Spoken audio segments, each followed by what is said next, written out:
all, while God is changing you, like, there's changes that God is making in the way you think, the way you feel, the way you react to things, the way you just understand things, the way you comprehend things. God is making those changes. There's a shift inside of you. Don't forget to give grace for those who are not shifting yet. You might find yourself around people who are not necessarily a threat to your walk and to your growth journey.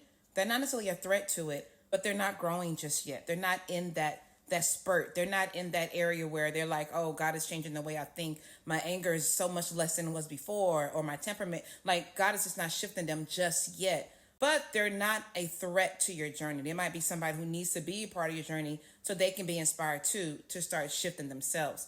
But give grace to that, because you might see yourself around a friend, a family member, a neighbor, whatever it may be, and that person reflects certain things that used to irritate you, or certain mannerisms you used to have, certain way of thinking you used to have, and you over here like, but why would you think like that? No, because God, but remember, you was thinking like that. But you asked God to change you, and he's doing that. So give that grace to that person who's also being changed. Don't forget, keep yourself humble, because you too were thinking it was okay to do that. You too had no convictions about doing X, Y, and Z that your friend, your coworker, or your spouse is still doing, right?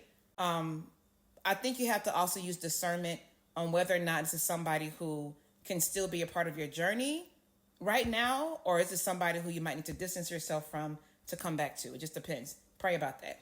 But I'm just saying, those people who they're not necessarily, discernment has already let you know they're not a threat to your journey.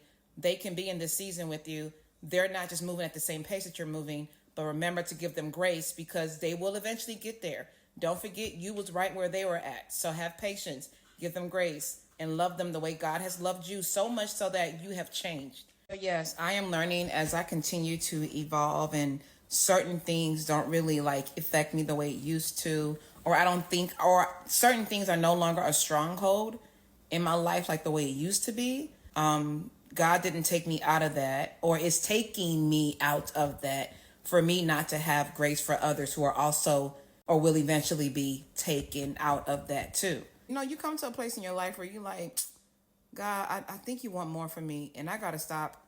Let me stop being my own delay. Okay? Let me stop being my own obstacle. Okay? I'm just saying.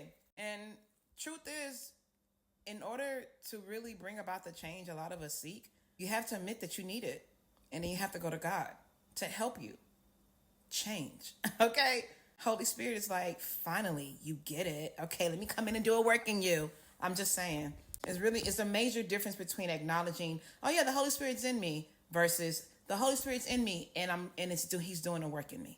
Very, very different. I can't even explain in words. Yes, as we are changing, y'all, remember to give grace for those too.